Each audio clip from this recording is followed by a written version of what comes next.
اللہ اکبر اللہ اکبر۔ کہ کیا اس پہ جو زکوٰۃ بنے گی وہ رمضان میں دینا ضروری ہے یا پہلے بعد بھی دے سکتے ہیں؟ دیکھیں حقیقتاً زکوٰۃ کا رمضان سے کوئی تعلق نہیں ہے۔ جب آپ کا نصاب کمپلیٹ ہو جاتا ہے زکوٰۃ کا تو سال شروع ہو جاتا ہے۔ وہ اسلامی تاریخ آپ نوٹ کریں، چاہے وہ فرسٹ محرم ہو مثال کے طور پر، جب اگلے سال کا فرسٹ محرم آئے گا تو آپ کا سال کمپلیٹ ہوگا۔ لوگ بعض اوقات فضیلت کے حصول کے لیے رمضان میں دے دیتے ہیں، ورنہ اصل اصول یہ ہے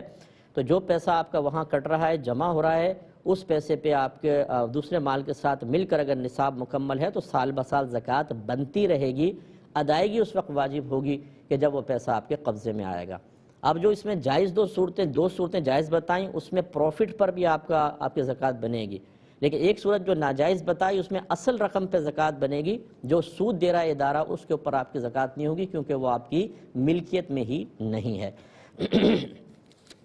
ایک کویسچن یہ پوچھا تھا کہ ہمارا گاؤں ہے اس میں ہم لوگ جمعہ قائم کرتے ہیں اور تقریباً 60 کے قریب نمازی ہوتے ہیں،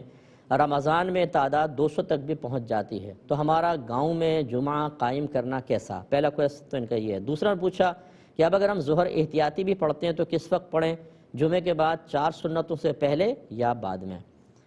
دیکھیں مسئلہ یہ ہے کہ فقہا نے غور و تفکر کیا کہ نبی کریم صلی اللہ علیہ وسلم نے صرف شہر میں جمعہ قائم کیا، گاؤں میں نہیں، تو آپ نے ایک شرط رکھی کہ مصر میں یعنی شہر میں جمعہ قائم ہوگا، گاؤں میں نہیں ہوگا۔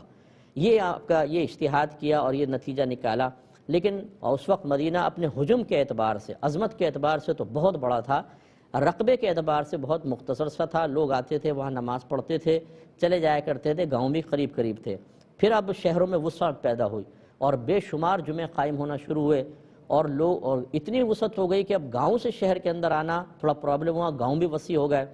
اور پھر لوگوں نے گاؤں میں جمعہ قائم کرنا شروع کر دیا اور بکثرت ہونے لگا، تو فقہا نے پھر باقاعدہ اجازت دے دی کہ اب آپ گاؤں میں جمعہ قائم کر سکتے ہیں، اور محققین فقہا یہی کہتے ہیں کہ جب گاؤں میں جمعہ قائم ہو جائے، اجازت مل جائے، تو پھر ظہر احتیاطی کی بھی حاجت نہیں ہے۔ عوام کو یہ کہنے کی ضرورت نہیں ہے کہ ظہر احتیاطی بھی پڑھو، بالکل آپ جمعہ قائم کریں، ظہر احتیاطی کی حاجت نہیں ہے، آپ بالکل پڑھ سکتے ہیں۔ اور 60 نمازی تو بہت زیادہ ہیں، امام کے علاوہ اگر 3 نمازی بھی ہوتے تو آپ جمعہ قائم کر سکتے تھے، اب تو یہاں تو 60 اور رمضان میں 200 کے قریب ہیں، تو آپ کا بالکل جمعہ ہو جائے گا اور ظہر احتیاطی پڑھنے کی بھی حاجت نہیں ہوگی۔